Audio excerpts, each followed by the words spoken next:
Good evening, everybody, and welcome to Todd Klindt's SharePoint Netcast number 183, recorded live Monday, December 30th, 2013. I am your host and eagerly, anxiously awaiting 2014, Todd Klindt. This whole last year, we've had a great Netcast, and it couldn't have been done without the loving support of Rackspace. They have been great supporters of this little endeavor, and so if you get some time, you know, everything's kind of slow this time of year. Everybody's taking holidays and all that, but if you're bored, just kind of point your browser, point it over to sharepoint.rackspace.com and see what they've got going on. You can find out about SharePoint there. They got new content all the time. We've got information about our offerings and training videos and white papers, and in the little banner scroller at the top, they've got some people. They got people in there that are much handsomer than I am. It's just everybody wins.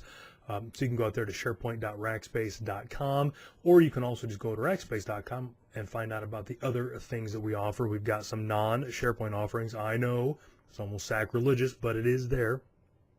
So you can go there. But again, sharepoint.rackspace.com. So off we'll go to the production notes. 182, the production went pretty well. It was 2 weeks ago. I took last week off, kind of getting prepared for the Christmas holiday. So thanks to you guys for being understanding about that. But other than that, everything is pretty good.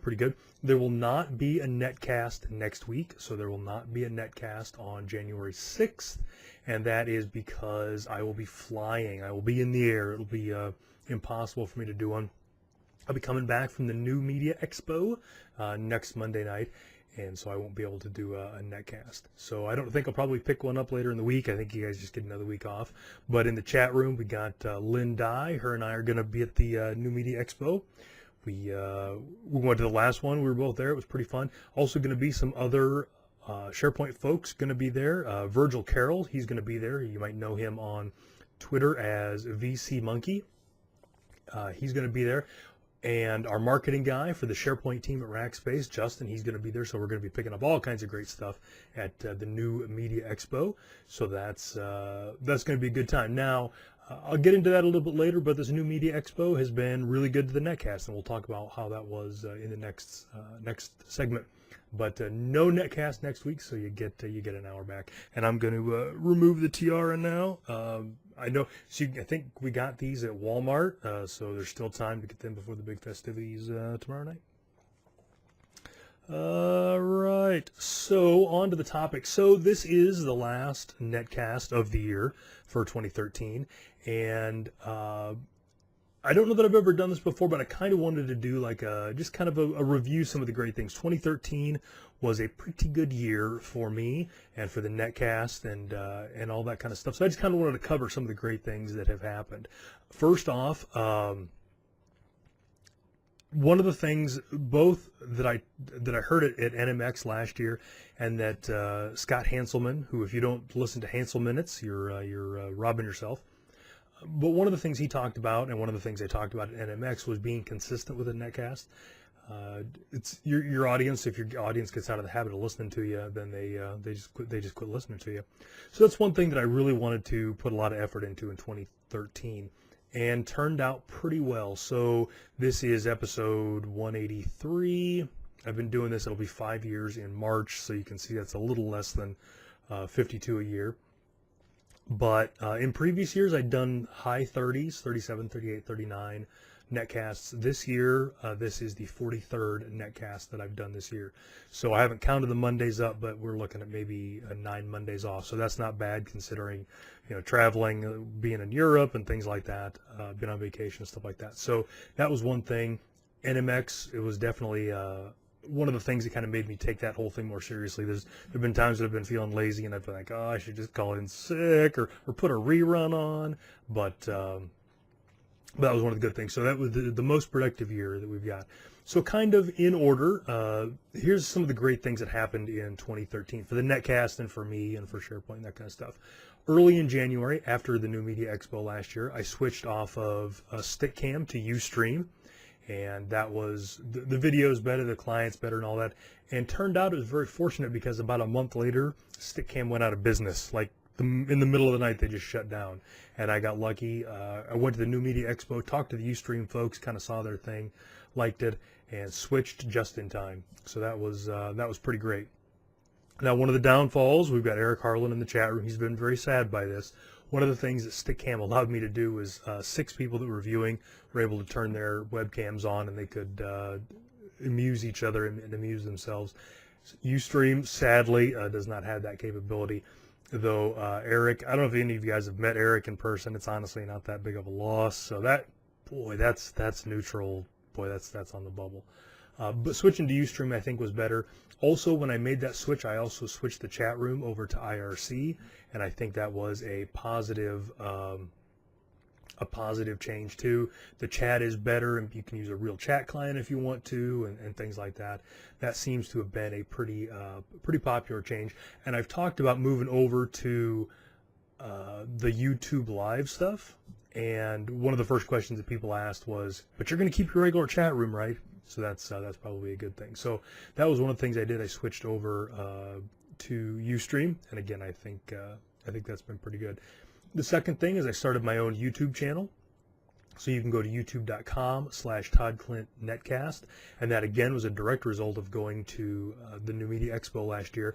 I was in a session for a guy that did podcasting, and he was talking about how you should get your podcast out in every media. Get it on YouTube, get it on Vivo, get it everywhere you can get it. And I remember asking him, but don't you kind of lose control of it? Wouldn't you rather have it all in one spot? And he's like, I don't care. I want to make it as easy for anybody to consume as possible. If people want to go to YouTube, if they've got a YouTube client on their phone and that's their preferred way of doing it, I want it out on YouTube. I don't care. It's the message that I want to get out. And I thought, that's really smart. And so because of that conversation that I had at that session, I've got a YouTube channel now. So there's about 300 subscribers on there. That's been a really good medium for me to publish to. It's my first medium that I publish to, even though it's more work than the audio stream. I publish to YouTube first. It's a great platform. I really like that. If you are on YouTube, you can go ahead and subscribe to the channel, and then when you go to YouTube, it'll tell you when there's new episodes, things like that. That's been really handy. So that was one of the great things that happened in 2013. In March, and again, coming out of NMX, in March, I was so incredibly lucky. I got to guest host on Windows Weekly on Leo Laporte's station. So Leo was at NMX. Leo's a really friendly guy, really approachable. And so I saw him in January out at NMX and just introduced myself and said, hey, big fan of your work, all that kind of stuff. Tried to slip him the key to my hotel room. He wasn't interested. But it kind of, it made me feel more comfortable around him. And then in March, when I was out in San Francisco for the SP TechCon, I got a hold of Paul Thurrott and said, hey, I'm going to be out there. Can I jump on the show? And he said, yeah. So I was on Windows Weekly episode 302, and that was like a dream come true. That was awesome. So had a blast. Can't say enough fun things about that. I've been watching Leo's stuff for a decade or more. And that was a good time. So that was big fun. Another thing that got to happen last year was that I got to go down to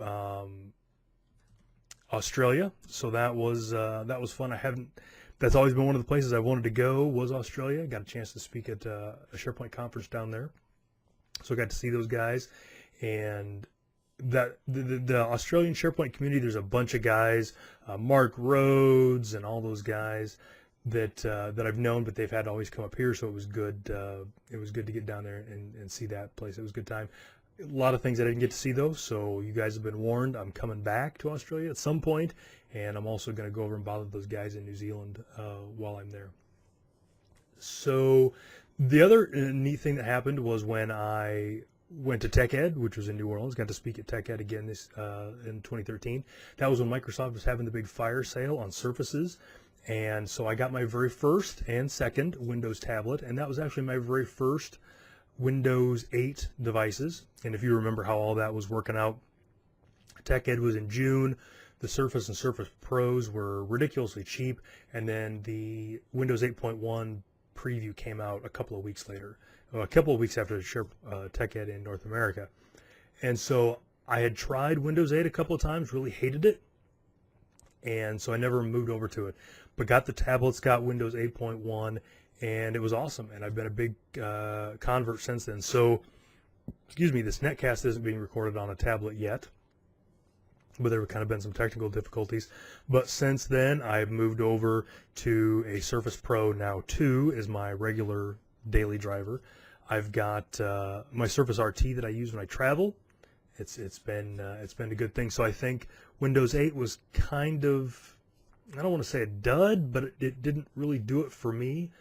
But Windows 8.1 and the Surface hardware and all that kind of came around. So that was one of the big changes that I started moving my stuff over to Windows 8, and actually kind of liked it. And so that was a good change. And that brought in some other things, so that I got my first 2 tablets there, got an RT for my wife, and that turned into getting a Surface Pro 2 for my daily driver, and I got rid of my Surface Pro. And then later in the Netcast, we'll talk about how that expanded even more right after Christmas. So that was in June, and then in June I also got to go to Tech Ed in Madrid, had a blast there, got to hang out with some folks there, good times. The opportunities I had this year were awesome.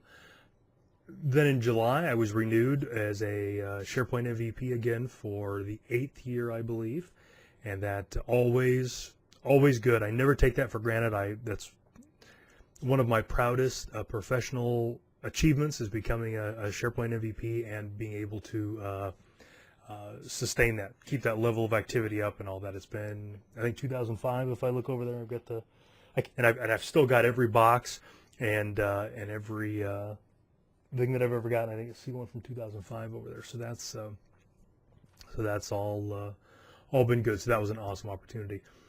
Kind of the next thing that happened in the fall is I stumbled across this little devil right here, and I made the move from Android to Windows Phone. Got me a Lumia 920, and have been really happy with that. And I've only had it, 3 or 4 months, something like that. But it's been a good phone. I really like it. I had to get my my Android out for something else this weekend and charge it back up.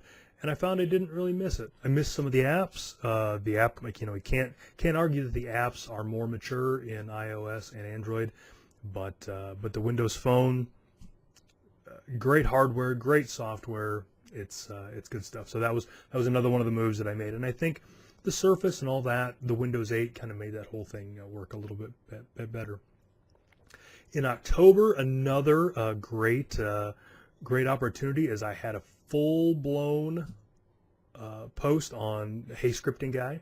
So Hey Scripting Guy, for any of you IT pros, Hey Scripting Guy has been the go-to place to get administrative scripts for Microsoft products since 1998, 1999, something like that. And it's a place that I've always gone, and I got pretty friendly with Ed Wilson, the scripting guy, and Teresa Wilson, his wife. She was in the chat room earlier tonight, but she's not feeling very well, so she had to beg off. But had been talking to those guys and helping them with the PowerShell booths at Tech Ed and all that kind of stuff. And Ed graciously allowed me to post a couple of articles to the Hey Scripting Guy blog, and was very honored by that. And I ended up actually getting 2 posts. The first one was in October, and that was kind of like a testimonial. Ed had gotten a hold of me and said that he was writing a PowerShell book and wanted me to put a little blurb in there. And I sent him back this 1,000-page manifesto. And he said, well, that's great. Very fun. I was really looking for something more along the order of 150, 200 words. But I'll take this 1,000-page thing and I'll post it. And that was in October. And then he said, if you've got any PowerShell stuff, go ahead and send that to me. So then I had a PowerShell thing posted earlier this month. So I actually had 2 on the Hey Scripting Guy blog. So that was really cool. And I've talked about it before, and this I get the same nerd crushes that anybody else does. And certainly the Scripting Guy, Ed, is one of those nerd crushes that I've had. And so it was just kind of cool to be able to talk to Ed and have him agree to publish something of mine. It was kind of cool. I felt pretty excited about that. So hopefully in the future I'll be sending him some other stuff. And then finally, kind of one of the last things that happened this year is not only did I get a Windows Phone, I published a Windows Phone app. So you can go out to the Windows Phone store, you can search for my name, and there's an app that you can use to keep up with my blog posts and where I'm going to be at speaking and that kind of stuff, my netcast, all that. And that was pretty cool too. I like that. Microsoft put out some pretty easy to use tools to write these kind of applications. So it's not a great app. It's not going to win any awards. I'm not going to quit my day job and start writing Windows Phone apps, but it's a nice little thing, and it's a good thing that Microsoft's done this for the community so that you can get some apps out there. So they've also got another thing that I'm going to talk about later for Windows 8 that I'll probably look into also. But I did that. So 2013, and then personally, kind of a big deal is here about 4 weeks ago, something like that. Had a son, so that's pretty cool. I've got 2 daughters, so this is my first son. So that was we're still getting used to all that. That's the bags under my eyes and all that. So 2013 will go down as definitely one of the better years. So didn't want to spend a whole lot of time on that, and then turns out I spent a whole lot of time on that. But that was good. It was a good year. There's a lot of stuff that went on, for Jared in the chat room is mentioning how about meeting him and Chris at SP TechCon in Boston. I can't believe that didn't make the list. Where was my head? But 2013, every year seems to get better and better. So that's good stuff. I kind of want to talk a little bit about that. So that's good. 2014, we're going to do even more cool stuff. I got all kinds of great ideas. So we'll move that on. Speaking of 2014, my birthday is here in a month, a little less than a month, and it's a big one. I turned 40, so that's I would have never thought I was going to make it this far, but I did, and so one of the things that way back, again, this thing's been going for 5 years, so 4 years ago when my first birthday came up, Lori Gowan and Dan Usher, in the background, unbeknownst to me, kind of did a birthday charity drive thing. They know that I do a lot for charity and all that. And so they kind of wanted to do that. And so since this is number 40, Lori's trying to do something big. So if you would like to contribute to that, and she's picked out a couple of charities, and she's got some dollar amounts that she'd like to hit. And so if you would like to help with that, you can email her at gowanl@bellsouth.net. That is GOWINL @bellsouth.net, and you can email her to get involved with all that. I hear you can also email her and get a tremendous gumbo recipe. So there's a lot of things you can use that for. But she's got a dollar amount in mind. Says they're getting close, so I'd like to have everybody do that. It's a good thing. That's another one of those things. I mean, I know that when I do this netcast, and it takes a couple hours a week, 3 hours a week, whatever, that I'm helping people from a technical standpoint. That's cool. I mean, but it would have never occurred to me that this would parlay into helping with charity and stuff like that. So that is just outstanding. And that's not even me. That's all these guys. It's all you folks that help out and all that. So that it literally brings a tear to my eye every year, because they also will they'll send me a card and let me know which charity they donated to and all that, and it's a pretty big thing. So if you'd like to help out with that, email Lori and she'll get you hooked up with that. All right, so let me think. So now we're on to boring stuff mostly. Stay with me. We've got some technical things we've got to chew through here before this thing is done. The first thing, and this is something that I've been threatening to do for months now, and I finally followed through with it, is I added the Office web app build numbers and links to the SharePoint 2013's build page. So now if you go to www.toddklindt.com/2013builds, at the top you'll have a big table with all the 2013 patches, and now below that I've added another table with all the Office Web App patches and all that. So the build numbers, I think, off the top of my head, I think the build numbers all match up between SharePoint and the Office Web Apps, but of course it's different links and all that. So I will try to keep both of those going. Not a whole lot more work, and again, it's something I've been meaning to do and just haven't. And it was funny. I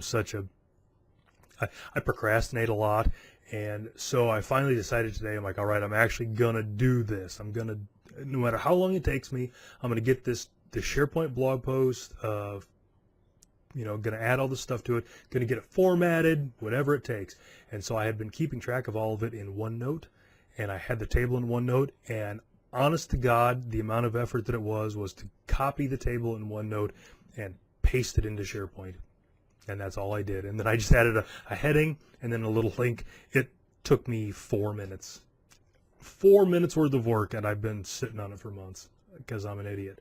But that's all out there. So you can keep up on those if you'd like. And if you would like, if you do the Twitter thing, and you're missing out if you don't, you can follow me on Twitter. I've got a Twitter account, SP2013 Patches, where I only patch SharePoint 2013 related things. So I'm not gonna post what I had for breakfast, or that I'm going out to fire up the snowblower and clean up the driveway. None of that stuff on that Twitter account. It's only when I add new patches or if I add regressions or whatever. So that's twitter.com/SP2013 patches. And of course, not to be forgotten, SharePoint 2010, I do the same thing for that. So you can go to toddklindt.com/SP2010builds or twitter.com/SP2010 patches. And you can get all the 2010 versions of all of that. So hope that helps out. I've had a few people ask me for that, so that will be added. And as soon as I posted that, Brian LaLancette in the chat or in Twitter said that he was stealing all of my links, and I told him that he can't take what I've rightfully stolen. But there it is. It's all out there. So hopefully that helps some people out. I know that whole patching story gets kind of ugly. Speaking of the patching story getting ugly, December 2013, the patching story for SharePoint 2013 got even uglier. So Microsoft had done a pretty good job of fixing patching from SharePoint 2007 to SharePoint 2010, and then from SharePoint 2010 to 2013, there weren't a lot of changes because things were pretty good. But it got a little ugly this month, and I think it's going to be ugly going forward. So there were two big changes to the December 2013 cumulative update. The first one is that now, instead of having to download one file to patch SharePoint Server, now you have to download two files. And so that is kind of a pain, and it's not optional. You do need both files. And it's because the size of the files has just gotten big. So now when you go to download the SharePoint Server CUs from December, and I assume December on, you'll notice that there's two files. You have to install them, but you have to download them both, and you need them both when you do the patching. So you're thinking, wow, that's kind of a kick in the pants. That's no good. It couldn't get worse. And it kind of did. That's not the only, there was two shoes that dropped with the changes. And so we kind of saw a preview of this in October. In October of 2013, there was no project server patch for SharePoint 2013, and it just didn't come out. Now they had a hot fix, but it wasn't quite the same thing. And so in December, it's kind of official now. So project server will no longer have its own cumulative update. So we used to have the foundation patch, which obviously patched foundation.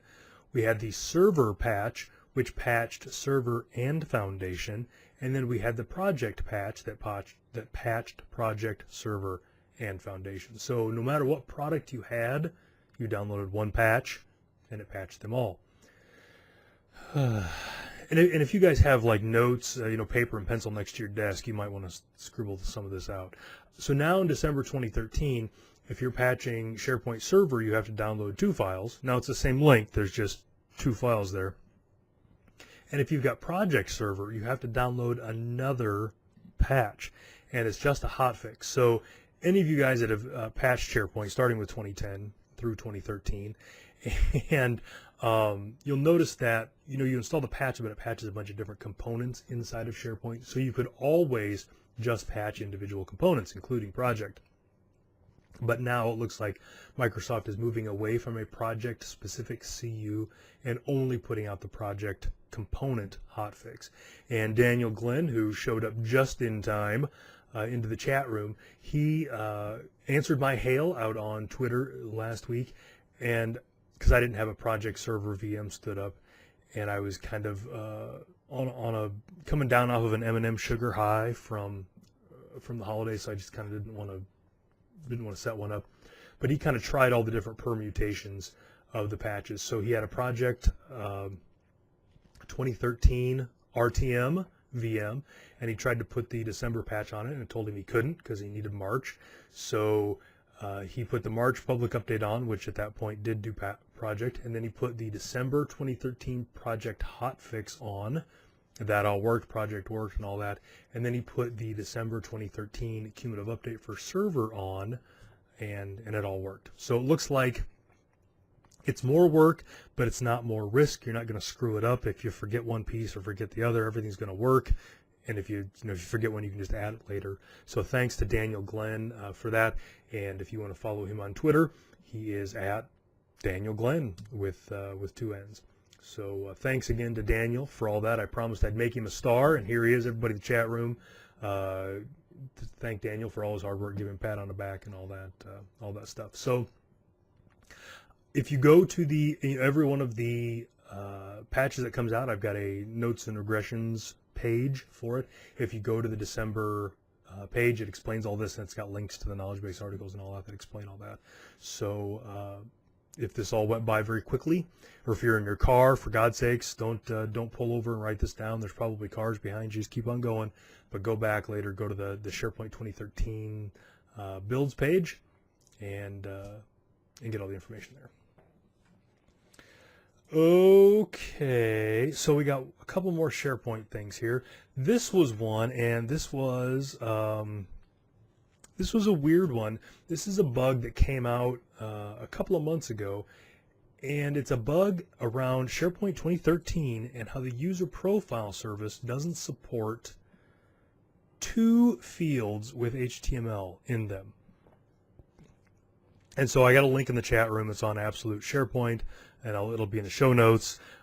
But what it comes down to is if you've got a user profile, so it's a user profile service, you're pulling things in from Active Directory, everything's working fine, or as fine as things can work with user profile service.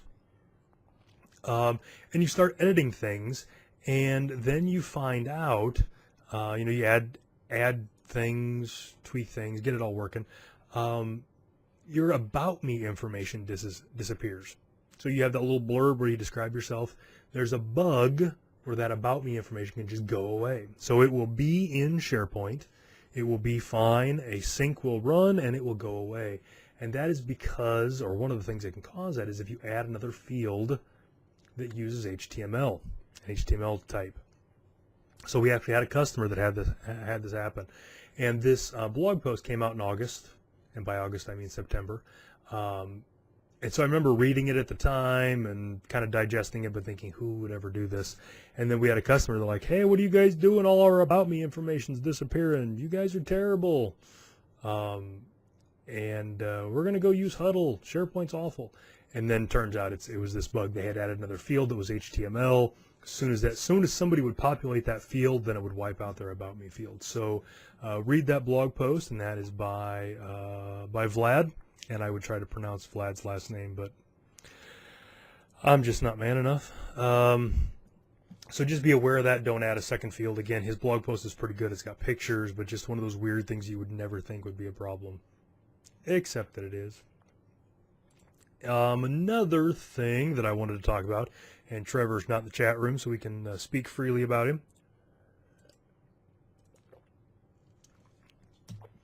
A long-standing problem with SharePoint, and this is back to the SharePoint 2007 days, was the fact that the piece of SharePoint that replicated user information around the user profile service only existed in the premium product. So it only existed in MOS, SharePoint Server 2010, and SharePoint Server 2013.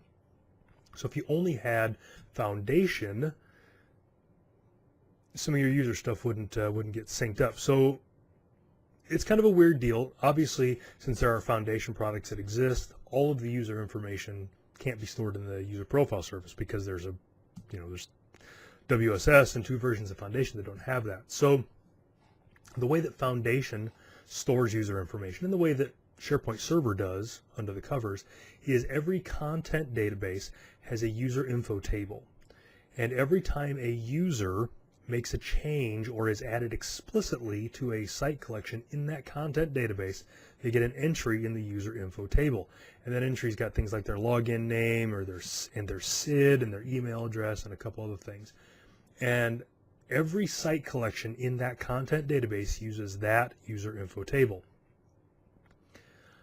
Now, if you have SharePoint Server, when the user profile service pulls its information in from Active Directory, then there's another timer job that runs once an hour that syncs the user profile information to the user info table as long as that user is active in that content database somewhere. And we can get into that, whether, what active means and all that. But you can get into this weird situation where if you've got a person with multiple site collections in multiple content databases, if something happens like their name changes and the thing, at least here in the United States, the thing that always does that is if a woman gets married and her last name changes, then her display name up in the upper right-hand corner is going to change, and potentially her username also. You can get into this weird situation where it shows correctly in some site collections because the user is active in a site collection in that content database, but not show correctly in other content databases. And so with SharePoint Server, there's some things that you can do because you've got the central repository, the user profile service. But with Foundation, there's no way to do that. And so and there have been multiple things that have done that. But Trevor Seward, who he's got a new URL. His URL used to be sharepoint.noplius.net or something, and on Twitter he's Noplius Trevor. But he has written a Codeplex project that is a user profile, an AD synchronizer for SharePoint Foundation. So you can have Foundation run this thing, and it will go to Active Directory periodically and sync things up. So it'll fix these problems. So that's really nice. I haven't actually used it because I don't have any Foundation VMs laying around. But that has been a huge gap in SharePoint for 6 years now, 7 years. And so thanks to Trevor for that. If you are running Foundation, give that a shot and let me know what you think. All right.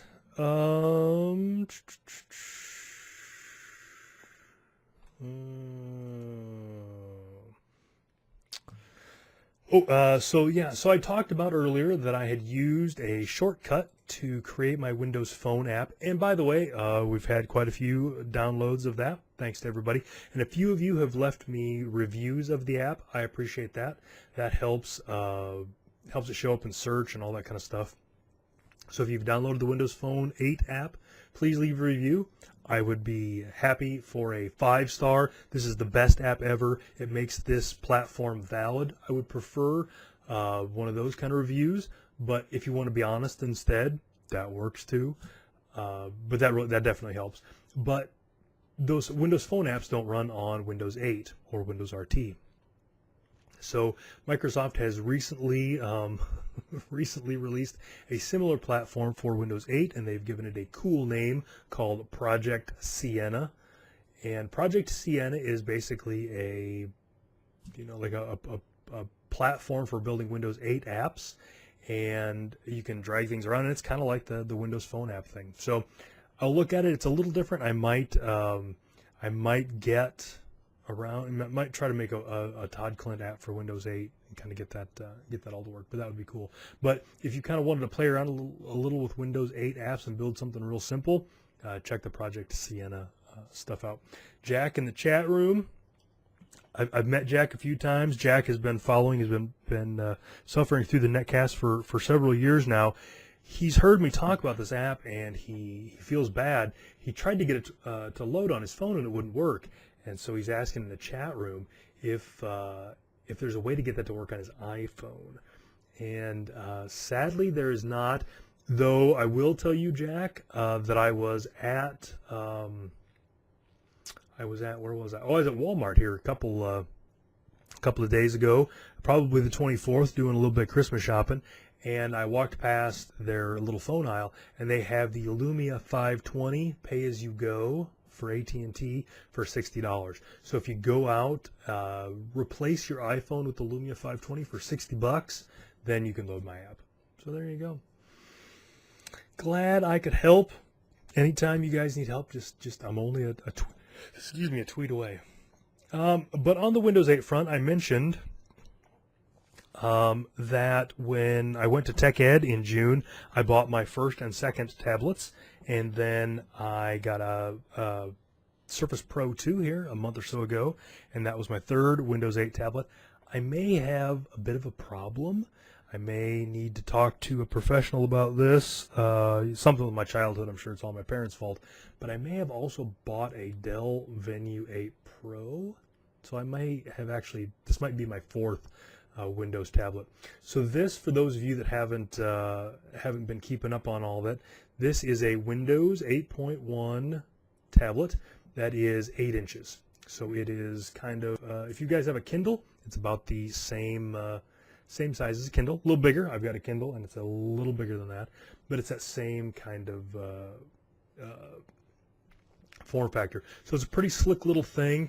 It's they're about $300 on Amazon. This is a 64 gig model, and so it's a little about $315, something like that.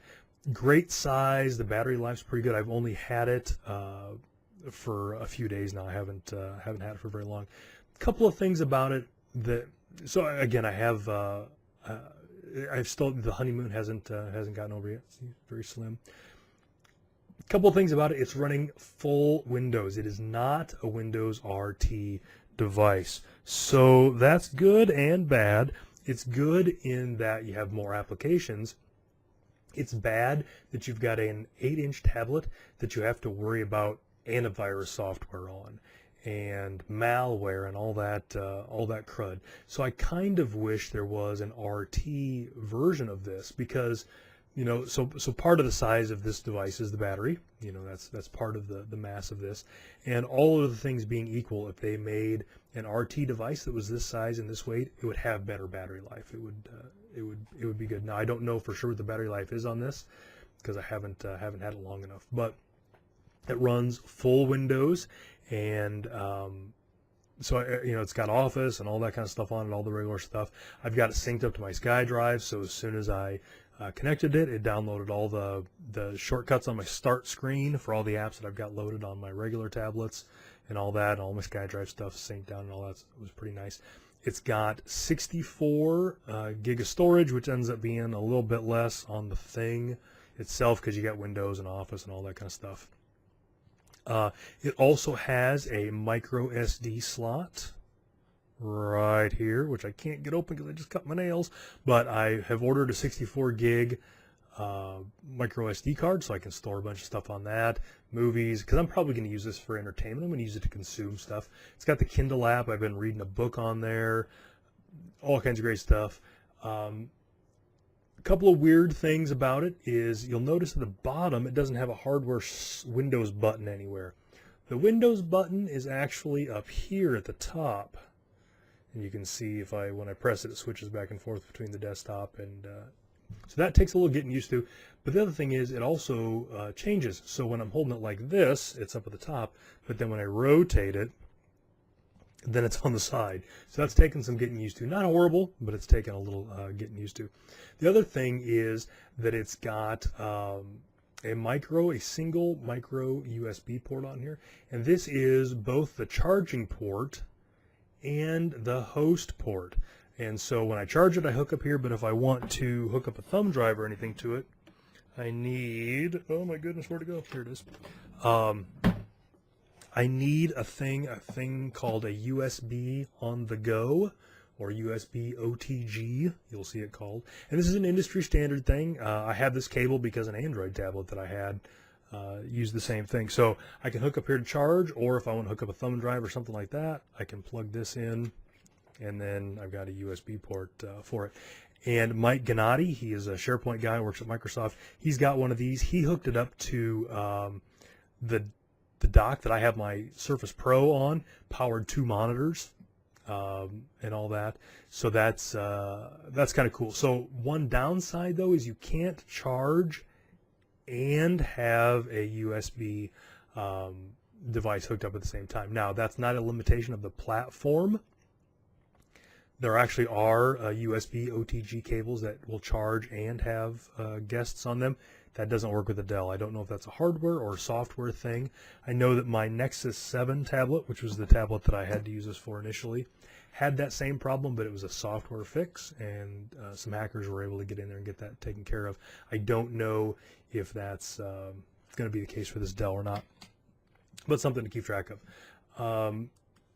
So I've been using a lot for consumption. Now, you can't, this doesn't have any kind of video ports on it. There's no micro HDMI or anything like that, but it does support a thing called Miracast, and that's M-I-R-A-C-A-S-T. So it kind of sounds like mirror, but it's Mira, M-I-R-A. Miracast, another industry standard. There's a bunch of Android devices that support Miracast. The Surface Pro 2 and the Surface 2 devices with 8.1 both support Miracast. So Miracast is wireless video. So I don't have a port here, but I can get a Miracast receiver, and there's several brands. Netgear's got one, Action Tech's got one, Best Buy's house brand Rocketfish has one. And you just go in here and you say I want to add a device, and you tell it you're going to add a wireless display, and poof, it just shows up, and it just acts like any other display. You can mirror to it, you can extend to it, you can do whatever. People have had great luck. Mike Gennady has a video of him using that as well. So kind of the go-to device for that is the Netgear, and it's about $50, something like that. And it apparently works pretty well. Best Buy had their Rocketfish Miracast receiver. This little guy right here. They had a deal on them last week, and it was $20. So I thought, you know, for $20, I'll give it a shot. I'll give it a try. And this is the RFWFD 301. Turns out that Best Buy has 2 different versions of this same device number, same model number and all that. Mine comes in a white box. There's a newer version that comes in a black box. So I have 2 devices right now that support Miracast. That's my Surface Pro 2 and now my Dell Venue 8 Pro. I can't get it to work with either one of them. But Lori Gowan in the chat room, she's got the same Dell, she's got the same Rocketfish device, and she's got it working. So I think there's probably no surprise on anybody's part that I'm screwing something up.